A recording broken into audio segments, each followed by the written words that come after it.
ఇంతవరకు తత్పదార్థాన్ని గురించినటువంటి వివరణలో బ్రహ్మము నిరాకారమని, నిర్గుణమని, నిర్విశేషమని ప్రతిపక్షుల యొక్క సందేహాలన్నింటినీ కూడా తీరుస్తూ శృతివాక్యాలని ఆధారంగా చేసుకొని చెప్పడం జరిగింది. అయితే నిరాకారమని, నిర్గుణమని, నిర్విశేషమని చెప్పినటువంటి బ్రహ్మము యొక్క యథార్థ స్వరూపం ఏమిటి అనేటువంటి ఆ ఒక్క విషయాన్ని కూడా ప్రతిపక్షుల యొక్క సందేహానికి సంబంధం లేకుండా సూత్రకారుడే ఇక్కడ తెలియజేస్తున్నాడు. తర్వాత సూత్రంలో 16వ సూత్రాన్ని చూడండి. అహచ తన్మాత్రం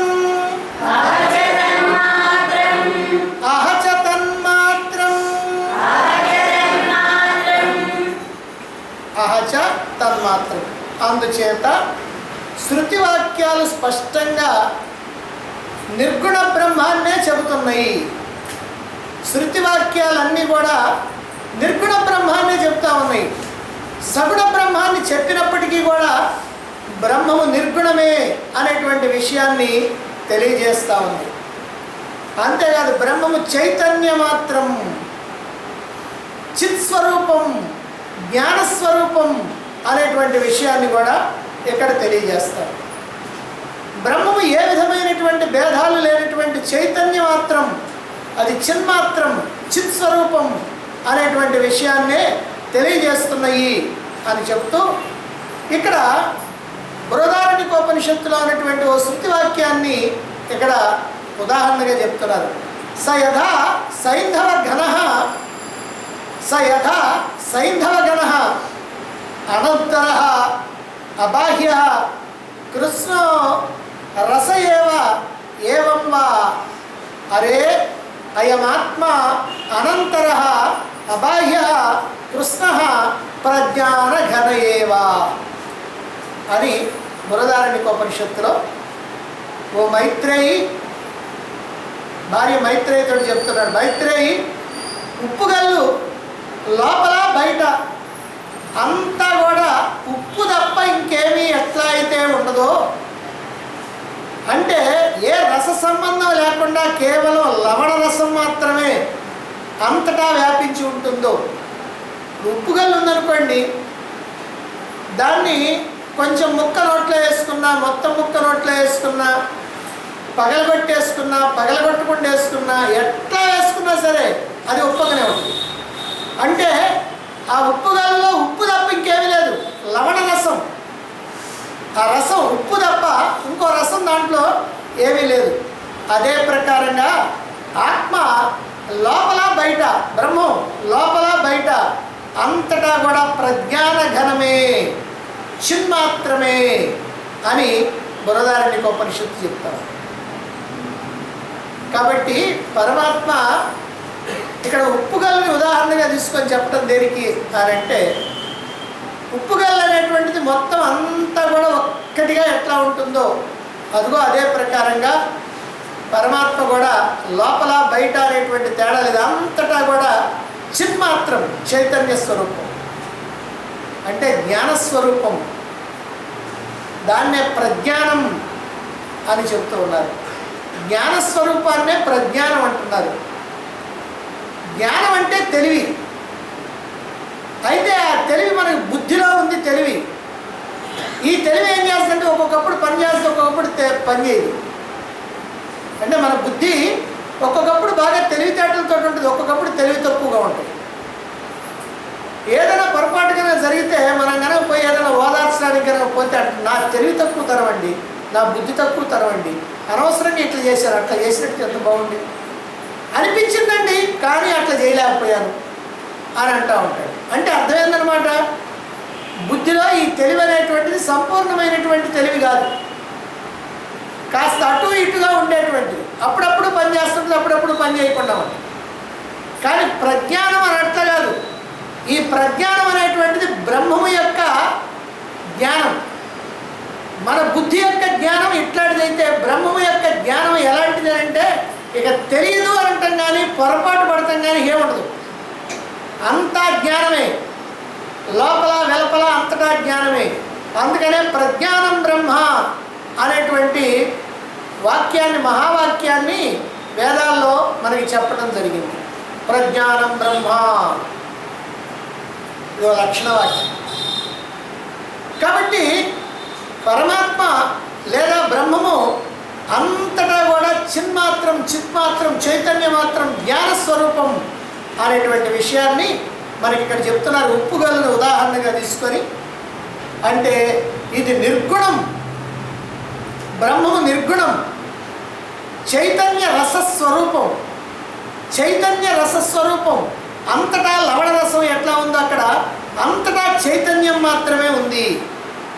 ఏ భేదాలు లేనటువంటిది, ఏకమైనటువంటిది ఈ బ్రహ్మము అని మనకి ఇక్కడ స్పష్టం చేస్తూ ఉన్నారు. కాబట్టి బ్రహ్మానికి సంబంధించినటువంటి జ్ఞానం మనకి కావాలి అని అంటే రెండు రకాలుగా కావాలి. ఒకటేమో నిషేధ పద్ధతి, అంటే ఇది కాదు కాదు కాదని తీసేసేటువంటి పద్ధతి. మరొకటేమో ఇది అవును అవును అవును అని చెప్పేటువంటి పద్ధతి. అందుకనే బ్రహ్మం ఇక్కడ ఏకమని, అద్వయమని, చైతన్య రసస్వరూపమని, ఏ భేదాలు లేనటువంటిదని, ఇలా అభేదమని ఇలా మనకి చెప్పడం జరిగింది. బ్రహ్మము నిర్విశేషము, బ్రహ్మము నిర్గుణము, బ్రహ్మము నిరాకారము అని శృతులు చెప్తా ఉన్నాయి. బాగానే ఉందండి.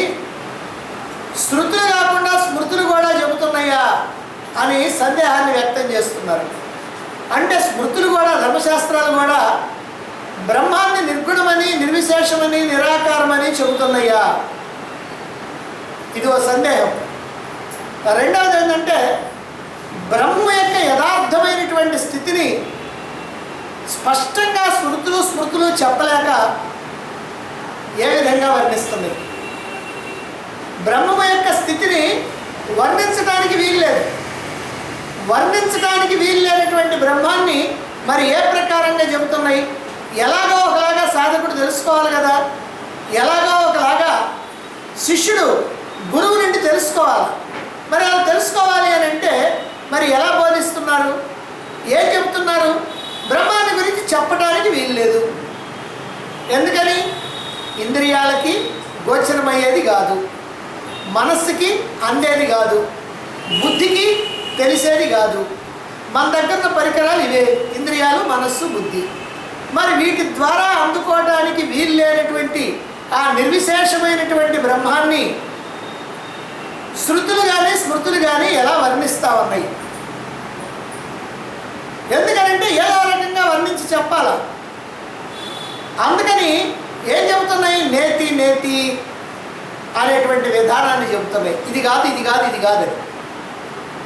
అంటే మనకి తెలియనటువంటిది ఒకటి ఉంది వస్తువు, మనకి తెలిసినటువంటి వస్తువులు చాలా ఉన్నాయి.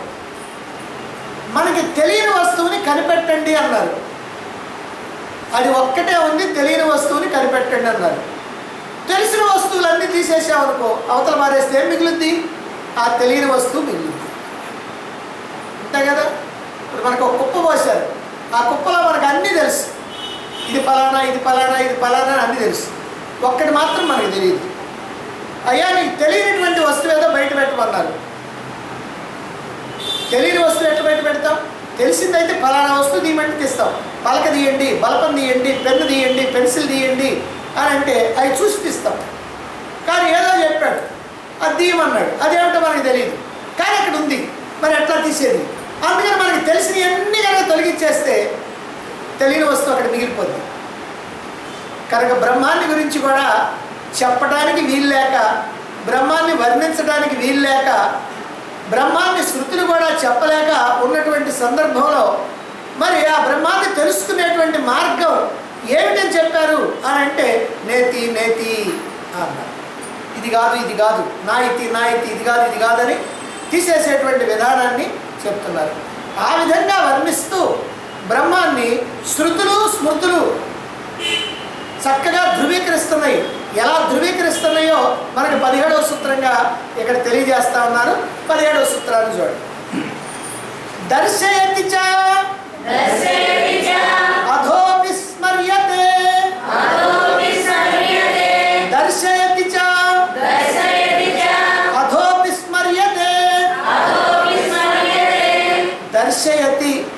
చ అధ అపి స్మర్యతే.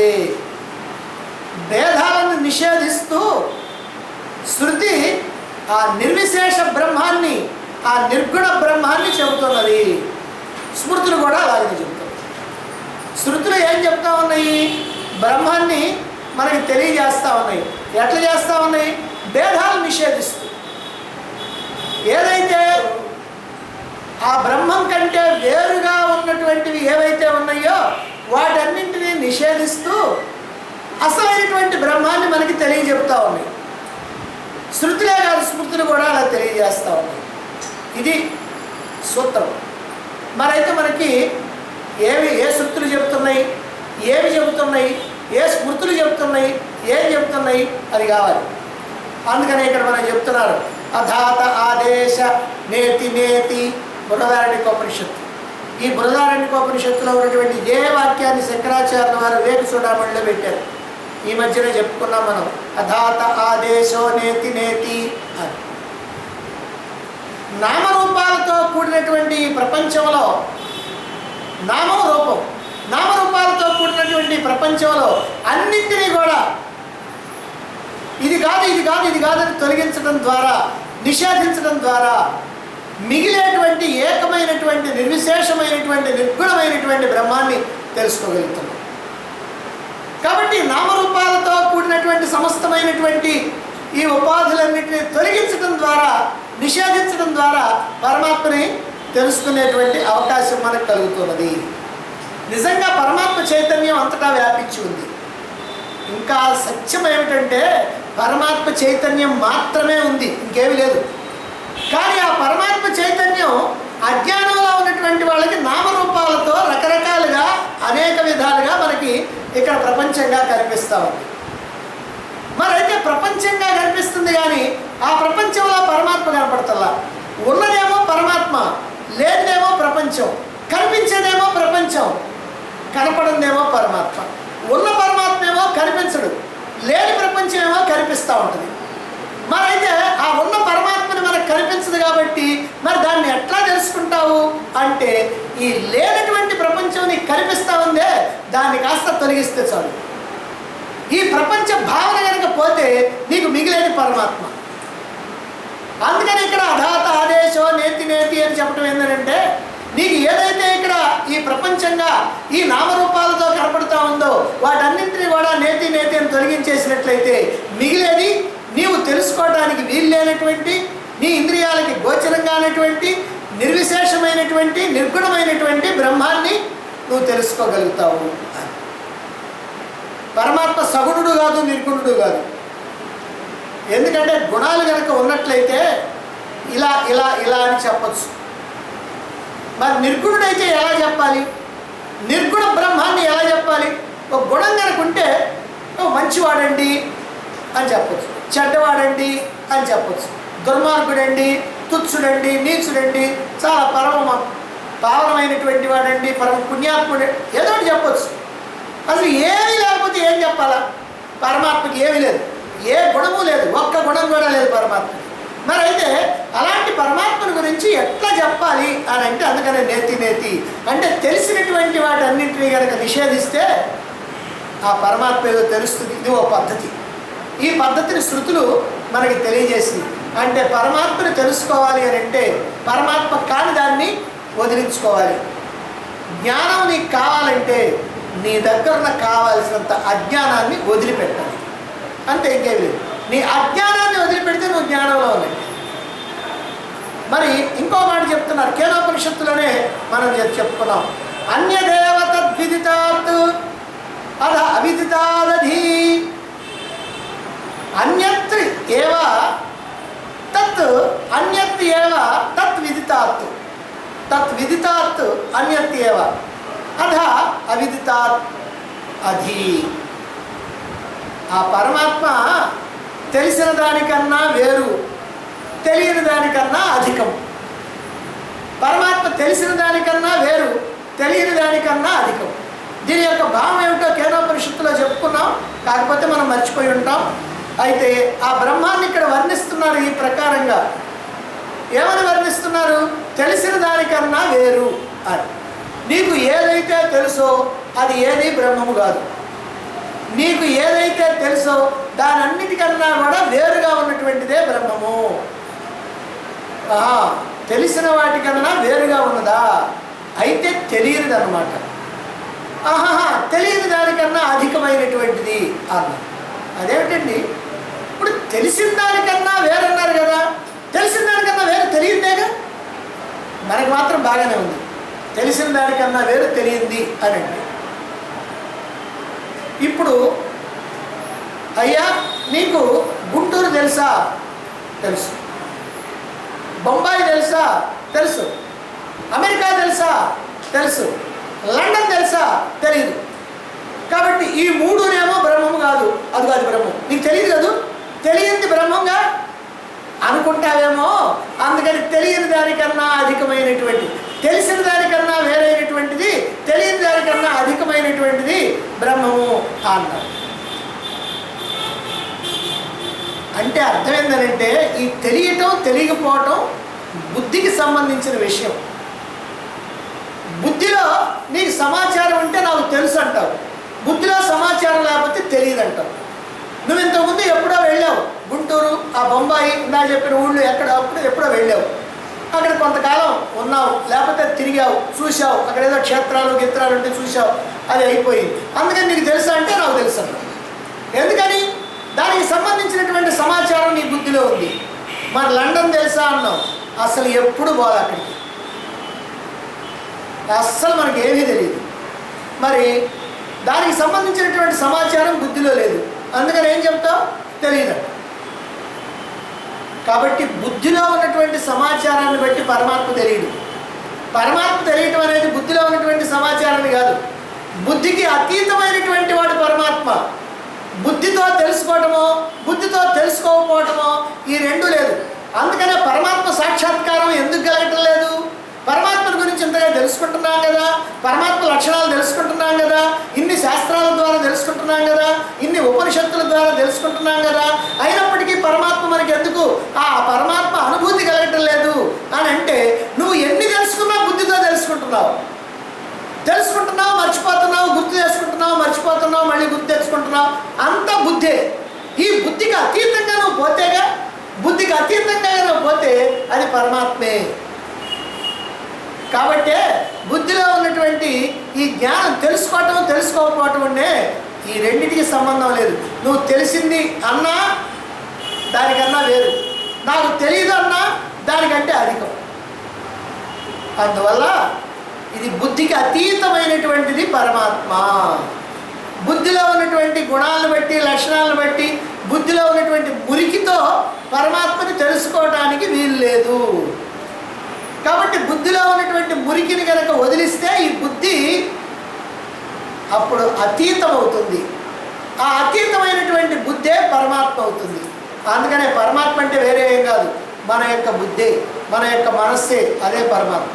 మనం ఏం చేస్తున్నామంటే దాన్ని పరమాత్మగా ఉంచటల్లా, పవిత్రంగా ఉంచటల్లా దాన్ని కాస్త అపవిత్రం చేసాం. ఈ అపవిత్రం చేసిన దాన్ని పవిత్రం చేయాలి. కాబట్టి బుద్ధికి అతీతంగా ఉన్నటువంటిది పరమాత్మ అనేటువంటి విషయం తెలుస్తుంది. మరి బుద్ధి ద్వారా తెలుసుకోవడానికి వీల్లేనటువంటి ఆత్మని ఎలాగంటే తెలుసుకునేది? బుద్ధితో తెలుసుకోవటానికి వీల్లేనటువంటి దాన్ని ఎలా తెలుసుకోవాలా ఆ విషయం కూడా నాకు తెలియాలి. అంటే గురూపదేశం ద్వారా మాత్రమే, గురుబోధ ద్వారా మాత్రమే. అంటే ఎప్పటికైనా గురుబోధ వల్ల మాత్రమే ఆత్మానుభూతి కలుగుతుంది తప్ప మనం ఎన్ని శాస్త్రాలని అధ్యయనం చేసినా, ఎన్ని శాస్త్రాలని మొదటి నుంచి చివరికి, చివరి నుంచి మొదటికి, కింద నుంచి పైకి, పై నుంచి కిందకి అప్పచెప్పినా ఏ లాభం లేదు. గురూపదేశం వల్ల మాత్రమే, గురుబోధ వల్ల మాత్రమే ఆత్మానుభూతి అనేటువంటిది కలుగుతుంది. ఇంకొక మాట, యతో వాచోన నివర్తంతే అప్రాప్య మనసా సహా అన్నారు. ఇది తైత్రీయోపనిషత్తులు. అతన్ని పొందలేక, అంటే పరమాత్మని పొందలేక మనస్సుతో సహా వాక్కు ఎక్కడి నుంచి తిరిగి వస్తుందో అదే బ్రహ్మం. మళ్ళీ జాగ్రత్తగా, ఇది చాలా ముఖ్యమైనటువంటి వాక్యం. ఈ వాక్యాన్ని చాలా సందర్భాల్లో వాడాల్సి వస్తుంది బ్రహ్మాన్ని గురించి చెప్పేటప్పుడు. అతన్ని పొందలేక, అంటే బ్రహ్మాన్ని పొందలేక ఈ మనసుతో సహా వాక్కు ఎక్కడి నుంచి అయితే తిరిగి వచ్చుద్దో అదిగో అదే బ్రహ్మము అన్నాడు. అంటే బ్రహ్మాన్ని నువ్వు తెలుసుకోవాలని అంటే దీన్ని విచారణ చేయాలి. ఈ విచారణ పదం ఇది బ్రహ్మాండమైనటువంటి విచారణకి మనకు వచ్చేటువంటి పదం. అంటే ఏమిటనమాట, మనస్సు వాక్కు ఎక్కడి నుంచి తిరిగి వచ్చుద్దో, పరమాత్మని అందుకోలేక ఎక్కడి నుంచి అయితే తిరిగి వచ్చుద్దో అని అంటున్నాడు. అంటే మనస్సు వాక్కు మొదలైనటువంటి సకలమైనటువంటి ఇంద్రియాలు బ్రహ్మము దగ్గరికి వెళతాయి. అంటే ఈ బుద్ధితోటి బ్రహ్మము దగ్గరికి వెళతాయి, ఇక అక్కడికి వెళ్ళడానికి తిరిగి వస్తాయి. ఇదే మనం తెలుసుకోవాలి.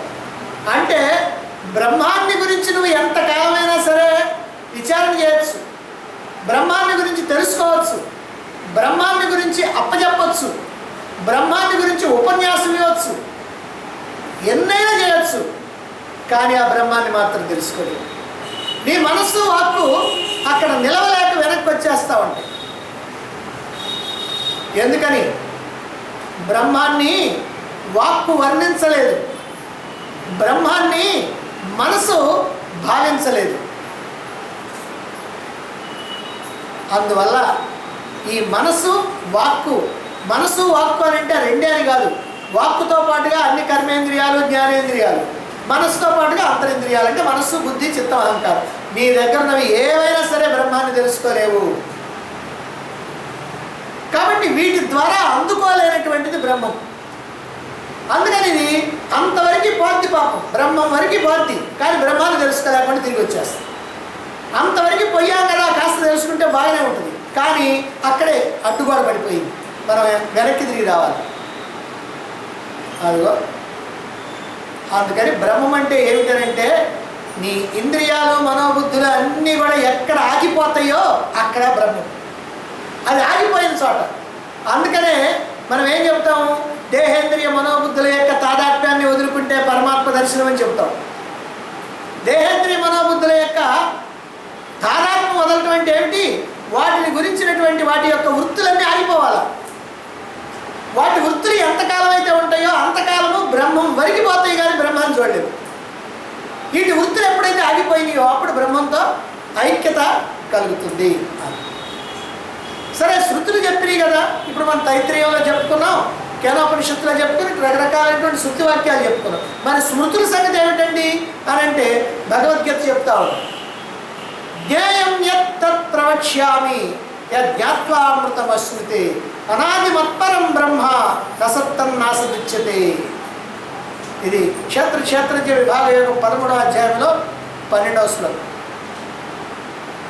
ఏ బ్రహ్మాన్ని గురించి తెలుసుకోవాలో, దేనిని తెలుసుకుంటే అమృతత్వాన్ని పొందుతారో దానిని గురించి విను. అది అనాది, అది ఉన్నదని లేదని చెప్పలేము, ఇంద్రియాలకి అగోచరము అని చెబుతున్నారు. కాబట్టి ఇక్కడ కూడా చెప్తున్నారు, అయ్యా ఏదైతే బ్రహ్మం ఉందో దేన్ని తెలుసుకుంటే నువ్వు మోక్షాన్ని పొందుతావు. అమృతత్వం అంటే మోక్షం. కాబట్టి దేన్ని తెలుసుకుంటే నువ్వు మోక్షాన్ని పొందుతావో అదిగో ఆ బ్రహ్మాన్ని గురించి చెప్తున్నాను వినమని చెప్పి భగవానుడు అర్జునుడితో చెప్తూ, అది అనాది, అనాది మత్పరం బ్రహ్మ, అది అనాది, అది ఉన్నదని కానీ లేనిదని కానీ చెప్పలేము. ఎందుకంటే ఇంద్రియాలకు అగోచరం. ఇంద్రియాలకు కనిపిస్తే ఉన్నదంటాం, ఇంద్రియాలకు కనిపించకపోతే లేదంటాం. ఇప్పుడు అక్కడ ఏదైనా వస్తువు ఉందనుకోండి, ఉన్నదా అన్నాం, ఎదురు కనపడుతుందా, ఉన్నది, ఫలానా వస్తువు ఉందా, ఏది కనపడతా లేదు. కానీ బ్రహ్మాన్ని ఏం చెబుతావు, అది ఇంద్రియాలకు కనపడేది కాదుగా, మరి ఉన్నదా అంటే ఏమో తెలియదు, లేదంటాం. సరే లేదా, లేదంటే ఏమొచ్చుందో మనకెందుకు, ఏమో నాకు తెలియదు. కాబట్టి ఉన్నదని చెప్పడానికి వీల్లేదు, లేదని చెప్పడానికి. అదిగో అది బ్రహ్మం. ఇలా చెప్పటం, విధిపూర్వకంగా బ్రహ్మాన్ని నిర్వచించడం కుదరక, అంటే ఖచ్చితంగా బ్రహ్మాన్ని ఇది అని స్పష్టంగా చెప్పటం కుదరక, ఈ శృతి వాక్యాలన్నీ కూడా నిషేధపూర్వకంగా నేతి నేతి అని అంటూ నిషేధపూర్వకంగా ఇది కాదు ఇది కాదు ఇది కాదని చెప్పడం ద్వారా మనకి బ్రహ్మాన్ని పరిచయం చేయటం జరిగింది. దీన్ని బట్టి యథార్థంగా బ్రహ్మము నిరాకారము, నిర్గుణము అని మనకి తెలుస్తుంది. నిరాకారము, నిర్గుణము ఈ రెండు పదాలు కూడా నిర్విశేషము అనే దాంట్లో లయం. ఎందుకంటే నిర్విశేషము ఏ రకంగా కూడా చెప్పడానికి వీలు లేనటువంటిది. కాబట్టి బ్రహ్మము యొక్క యథార్థ స్వరూపం ఇందా చెప్పుకున్నాం. ఏమిటని చెప్పుకున్నాము?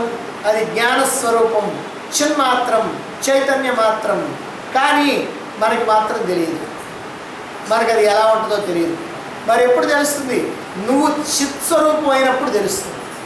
నువ్వు చిత్స్వరూపం అయితే నువ్వే బ్రహ్మానికి, కాబట్టి ఇక తెలియాల్సిందే లేదు. అది కాకపోతే నీకు ఎప్పటికీ తెలియదు. అది సరే.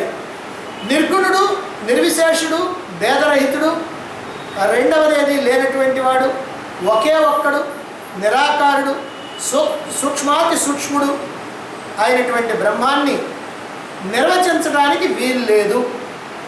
సరేనండి, ఇప్పుడు అది చెప్పింది బ్రహ్మాన్ని నిర్వచించడానికి వీలు లేదు. బ్రహ్మము ఇంద్రియాలకి అగోచరమైనటువంటి వాడు, కాబట్టి ఇలా ఉంటాడని చెప్పడానికి వీలు లేదు, లేదా ఇలా ఉండడని చెప్పడానికి కూడా వీలు లేదు. నిర్విశేషము అయితే ఏదైనా ఒక దృష్టాంతం ద్వారా చెప్పడానికి వీలవుతుందా? ఎందుకనంటే చెప్పడానికి వీల్లేదు, మీరు తెలుసుకోలేరంటే ఇక తెలుసుకునేవాడు ఎవడున్నాడు? అందుకని ఏదో రకంగా తెలియనటువంటి దాన్ని కూడా తెలుసుకోవాలంటే ఏదో విధంగా చెప్పాలి. అందుకని మనకు దృష్టాంతం ద్వారా, ఒక ఉదాహరణ ద్వారా ఏమైనా చెప్పడానికి వీలవుతుందా అని అంటే, అదిగో దానికి సరైనటువంటి పోలిక ఏమిటో మనకి 18వ సూత్రంలో చెప్తున్నారు. 18వ సూత్రం చూడండి. అతయేవ చోపమా సూర్యకాదివత్, అతయేవ చోపమా సూర్యకాదివత్, అతః ఏవ చ ఉపమా సూర్యకాదివత్. సూర్యుడు మొదలైనటువంటి వాటిని ఉపమానంగా ఇక్కడ చెబుతున్నారు. అందువల్లనే పరమాత్మను నీటి అందలి సూర్యుని వంటి వాడు అనేటువంటి ఉపమానం పోలిక చెప్పడం జరిగింది. పరమాత్మను ఏం చెబుతుంది? నీటి అందు కనిపించేటువంటి సూర్యుడి యొక్క ప్రతిబింబం ఏదైతే ఉంటుందో దాన్ని ఉపమానంగా చెప్పారు అన్నారు. ఇదేమిటంటే నీటి అందు సూర్యుని చెప్పడం ఏమిటి? ఇది కూడా మనకి విచిత్రమే. అక్కడ సూర్యుని చెప్పొచ్చు కానీ నీటి అందు సూర్యుని చెప్పడం అంటే ఇక్కడ వివరణిస్తున్నారు. ఇది ఒక అద్భుతమైనటువంటి వివరణ. ఇది బ్రహ్మచింతన ఉపనిషత్తు అనేటువంటి ఉపనిషత్తుల నుంచి వచ్చింది. యదా హ్యయం జ్యోతిరాత్మ వివస్వ నపో భిన్న బహుదైవోనుగచ్చన్ ఉపాధినా క్రియతే భేదరూపే రూపోదేన క్షేత్రేష్యేవ అజోయమాత్మ ఏక ఏవ హి భూతాత్మ భూతే భూతే వ్యవస్థితః ఏకధా బహుధా చైవ దృశ్యతే జలచంద్రవత్. ఇది బ్రహ్మచింతన ఉపనిషత్తులో 12వ మంత్రం. తేజోమయుడైనటువంటి సూర్యుడు, దీని యొక్క భావం ఏమిటంటే తేజోమయుడైనటువంటి సూర్యుడు, బ్రహ్మాండంగా ప్రకాశిస్తూ ఉన్నటువంటి సూర్యుడు ఒక్కడే అయినప్పటికీ కూడా వేరు వేరు నీటి కుండల్లో ప్రతిబింబించినప్పుడు, అంటే కింద కుండల్లో నీరు పోసి కింద కుండలు కనుక పెట్టినట్లయితే ఆ సూర్యుడు ఈ నీటి కుండల్లో ప్రతిబింబిస్తూ ఉంటాడు. అలా ప్రతిబింబించినప్పుడు ఆయా ఉపాధుల యొక్క భేదాన్ని బట్టి అనేక విధాలుగా కనిపించినట్టుగా, ఉపాధి భేదాలను బట్టి అనేక విధాలుగా కనిపించినట్టుగా ఏకము దివ్యము జన్మరహితము అయినటువంటి పరమాత్మ ఉపాధి భేదాల వల్లనే అనేక రూపాలు కలిగినటువంటి వాడిగా కనిపిస్తున్నాడు. ఇది పరమాత్మ అనేక రూపాలు కలిగినటువంటి వాడిగా కనిపిస్తూ ఉన్నాడు. అందుకని ఉదాహరణకి ఏం చెప్పారు? అనేకమైనటువంటి నీటి కొండల్లో ప్రతిబింబించినటువంటి సూర్యబింబాన్ని చెప్తున్నారు. అలాగే ఒక్కడైనటువంటి పరమాత్మ సమస్త జీవులందు కూడా వేరువేరుగా ఉండటం వల్ల వేరువేరు జలాల్లోని చంద్రుడిలాగా ఏకకాలంలో ఒక్కటిగా కానీ అనేకంగా కానీ కనిపిస్తాం. ఈ విధంగా జలంలో ఉండేటువంటి సూర్య చంద్రుల యొక్క ప్రతిబింబాలని మనకి ఇక్కడ ఉపమానంగా చెప్పారు, పోలికగా చెప్పారు శాస్త్రాలు. పరమాత్మలో భేదాలు ఎందుకు కనిపిస్తున్నాయి? ఇది ప్రశ్న. పరమాత్మలో భేదాలు ఎందుకు కనిపిస్తున్నాయి? అంతటా ఒక్కటిగా ఎందుకు ఉండటం లేదు? సాధారణంగా ఏమిటంటే పరమాత్మ సూక్ష్మాతి సూక్ష్మము సర్వవ్యాపకము అని చెప్పారు. ఇంకా గట్టిగా చెప్పాలంటే ఆయన లేనటువంటి చోటే లేదు. అంతటా ఆయన మాత్రమే ఉన్నాడు. ఆయన తప్ప ఇంకోళ్ళు లేరు. ఆయనకేమో ఏ రకమైనటువంటి ఇంద్రియాలు కానీ, దేహం కానీ, మనస్సు కానీ, బుద్ధి కానీ ఏమీ లేవు. ఆయన కేవలం సూక్ష్మాతి సూక్ష్మం. ఎలా ఉంటాడో చెప్పడానికి వీలు లేదు అని పరమాత్మ ఇట్లా వర్ణించారు కదా. మరి ఆయనలో భేదాలు ఎందుకు చెబుతున్నారు అని అంటే ఇక్కడ చెప్తున్నారు, స్వచ్ఛమైనటువంటి నీటిలో సూర్యుడు కనుక ప్రతిబింబిస్తే సూర్యుడు గొప్ప ప్రకాశంతో ఉంటాడు. స్వచ్ఛమైనటువంటి నీటిలో ప్రతిబింబించినప్పుడు సూర్యుడు కూడా బ్రహ్మాండంగా కనపడతాడు. అదే మురికి నీరు పెట్టారనుకోండి కింద, ఇప్పుడు సూర్యుడి యొక్క ప్రకాశం బాగా ఉంటుందా? ఉండదు. ఇది బురద నీరు కాదు, అంత బురద. దీంట్లో సూర్యుడి యొక్క కాంతి అంత బాగా కనిపించదు. అలాగే నీరు కదులుతూ ఉందనుకోండి, ఒకసారి ఆ కొండను కదిలించారు, ఇప్పుడు సూర్యబింబం ఉంది, అది ప్రశాంతంగా ఉంటుందా? కదిలిపోతూ ఉంటుంది, ఒడుగుతూ ఉంటుంది, విరిగిపోతున్నట్టుగా ఉంటుంది. అలాగే కదలకుండా ఉందనుకోండి నీరు, ఆ సూర్యబింబం కూడా కదలకుండా ఉంటుంది. ఏమండి సూర్యబింబాలు ఎన్ని ఉన్నాయా? బింబాలు అని లేవు, ప్రతిబింబాలు ఎన్ని ఉన్నాయి. ప్రతిబింబాలు ఇలా ఎందుకున్నాయి? సూర్యుడు అట్లా ఉంటే ఈ ప్రతిబింబం ఇట్లా ఎందుకుంది? ఆయనకు అంత కాంతి ఉంటే ఇక్కడ కాంతి ఎందుకు లేదు? ఆయన అక్కడ స్థిరంగా ఉంటే ఇక్కడ ఎందుకు కదులుతూ ఉన్నాడు? ఇవన్నీ ఎందుకు జరుగుతూ ఉన్నాయి? ఎందుకు జరుగుతూ ఉన్నాయంటే ఆయనలో ఏం తేడా లేదు. ఇదిగో ఈ ఉన్నటువంటి ఈ కుండ నీరు, ఈ కుండను కదిలిస్తే నీరు కదులుతుంది, నీరు కదిలితే ఆ ప్రతిబింబం కూడా కదిలిపోతూ ఉంటుంది. కాబట్టి సూర్యుడు మాత్రం ఒక్కడే, ఆయన ఒక్కటిగానే ఉంటాడు. ఆయనలో ఏ తేడా లేదు. ఆయన భేదరహితుడు, ఏ భేదం లేదు. సూర్యుడు ఎట్టయితే భేదం లేకుండా ఉన్నాడో అలాగనే పరమాత్మ కూడా భేదరహితుడు. సూర్యుడు ఎట్టయితే ఉపాధుల్లో ఉండి భేదంతో ఉన్నాడో, కదులుతూను కదలకుండాను రకరకాలుగా ఉన్నాడో, అలాగనే పరమాత్మ కూడా ఈ ఉపాధుల్లో కూర్చొని వేరువేరుగా కనపడతా ఉన్నాడు. కాబట్టి పరమాత్మకి ఏ భేదము లేదు, ఏ ఆకారము లేదు. ఆయన నిరాకారుడు, నిర్గుణుడు. ఉపాధి భేదాన్ని బట్టి వేరువేరుగా భావిస్తూ ఉన్నారు. ఏనుగులో కూడా పరమాత్మ చైతన్యం ఉంది, దోమలో కూడా పరమాత్మ చైతన్యం ఉంది. కానీ ఏనుగులో ఉన్నటువంటి పరమాత్మ చైతన్యాన్ని గురించి ఆలోచించేటప్పుడు మనం ఏమంటామంటే పరమాత్మ చైతన్యం చాలా పెద్దదిగా ఉందండి, ఏనుగు అంత ఉందండి. మరి దోమలు అయితే చిన్నదిగా ఉంది, దోమ అంతుంది అని అంటాం. మరి మనిషిలో కనుకుంటేనో ఆ మనిషి అంత ఉందండి అని. మంచివాడిలో కనుక పరమాత్మ ఉంటేనో పుణ్యాత్ముడండి. మరి పాపం చేసే వాళ్ళలో ఉంటే పాపాత్ముడండి అంటారు. కొంతమంది ప్రబుద్ధులు ఓ ప్రశ్న వేస్తారు, వాళ్ళు కూడా ఆధ్యాత్మిక రంగంలో ఉన్నటువంటి వాళ్ళు. ఏమిటంటే అసలు పరమాత్మ ఉన్నాడండి అందరిలో? అందరిలో పరమాత్మ ఉన్నాడు అనేటువంటి మాట వట్టిదే. పరమాత్మ సర్వవ్యాపి అనేటువంటి మాట వట్టిదే. పరమాత్మ అందరిలో కనుక ఉంటే అందరూ ఒక్కటిగా ఉండాలా? పరమాత్మ ఉన్నాడుగా అందరిలో, మరి అందరిలో ఉన్నప్పుడు అందరూ కూడా పరమాత్మ ఉన్నాడు కాబట్టి అందరూ ఒక్కటిగా ఉండాలా? అట్లా ఉంటల్లా, ఒకడు ఒక రకంగా ఒకడు ఒక రకంగా ఉంటున్నాడు. అందువల్ల పరమాత్మ మనలో ఉండడు అని తేల్చేశాడు పాపం. వాళ్ళ దగ్గర వినేవాళ్ళు అట్లానే వింటూ ఉంటారు. కానీ అసలు విషయం ఏమిటంటే పరమాత్మ మనలో ఉన్నంత మాత్రాన అందరూ ఒక్కటిగా ఉండాల్సిన అవసరం లేదు. ఇప్పుడు లైట్లో కరెంట్ ఉంది, ఫ్యాన్లో కరెంట్ ఉంది, ఫ్రిడ్జ్లో కరెంట్ ఉంది, హీటర్లో కరెంట్ ఉంది, ఏసీలో కరెంట్ ఉంది, అన్ని వస్తువుల్లో కరెంట్ ఉంది. అలాగే బల్బుల్లో కూడా 20 క్యాండిల్ బల్బులో కరెంట్ ఉంది, 40 క్యాండిల్ బల్బులో ఉంది, 100 క్యాండిల్ బల్బులో ఉంది, 500 క్యాండిల్ బల్బులో ఉంది, మెర్క్యూరీ లైట్లో ఉంది.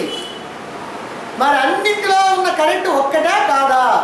అన్నింటిలో ఉన్న కరెంటు ఒక్కటే. దాంట్లో ఏమైనా తేడాలు ఉన్నాయా? ఈ లైట్లోకి మనం ఒక రకం కరెంటు పంపించి, ఫ్యాన్లోకి ఒక రకం కరెంటు పంపించి, ఫ్రిడ్జ్లోకి ఒక రకం కరెంటు పంపించి ఏమైనా చేస్తున్నావా? ఏం చేయట్లా. అన్నిట్లో ఒకటే కరెంటు. అన్నీ ఒకటిగా ఉంటున్నాయా? అన్నీ వెలగొచ్చుగా, ఒకే రకంగా వెలగొచ్చుగా, ఎక్కువ తక్కువ కాంతులు లేకుండా వెలుగుతున్నాయా? అన్నీ వెలగవు. లైట్లు వెలుగుతాయి, ఫ్యాన్ అయితే తిరుగుద్ది, ఫ్రిడ్జ్ అయితే చల్లబరుస్తుంది, హీటర్ అయితే వేడి చేస్తుంది. అంటే ఈ ప్రకారంగా కరెంటు ఒకటైనంత మాత్రాన అన్నింటిలో కూడా ఒకే రకంగా ఉండాల్సినటువంటి అవసరం లేదు. అలాగనే పరమాత్మ ఒక్కటే అయినప్పటికీ, అందరిలో ఉన్న పరమాత్మ ఒక్కడే అయినప్పటికీ కూడా అందరూ ఒక్క రకంగా ఉండాల్సిన పనిలే. ఎందుకనంటే వాళ్ళ వాళ్ళ ఉపాధుల కారణంగా. ఈ ఉపాధులనంటే ఈ స్థూలదేహం, సూక్ష్మదేహం, కారణదేహం. ఈ స్థూల సూక్ష్మ కారణదేహాలన్నీ కూడా వేరువేరుగా ఉన్నాయి. వాళ్ళు చేసినటువంటి కర్మలు వేరు, వాళ్ళు చేసినటువంటి ఆలోచనలు వేరు, కాబట్టి వాసనలు వేరు. కాబట్టి ఎవరి వాసన ఎలా ఉందో వాళ్ళు ఆ పనికి ముందుకు వస్తారు. ఎవరి కర్మఫలం ఏదైతే ఉందో వాళ్ళు ఆ దుఃఖాన్నో సుఖాన్నో పొందడానికి సిద్ధంగా ఉంటారు. అంటే కేవలం కరెంట్ అనేటువంటిది శక్తిని ఇస్తున్నది ఆ పరికరానికి. అలాగనే పరమాత్మ ఈ పరికరానికి చైతన్యాన్ని ఇస్తున్నాడు. ఆ చైతన్యాన్ని స్వీకరించి ఇక్కడ ఉన్నటువంటి ఈ పరికరాలు అవి ఎలా ప్రవర్తించాలో అలా ప్రవర్తిస్తూ ఉంటాయి. అందువల్ల భేదం అనేటువంటిది పరమాత్మలో లేదు. ఇది మనకు కావాలి.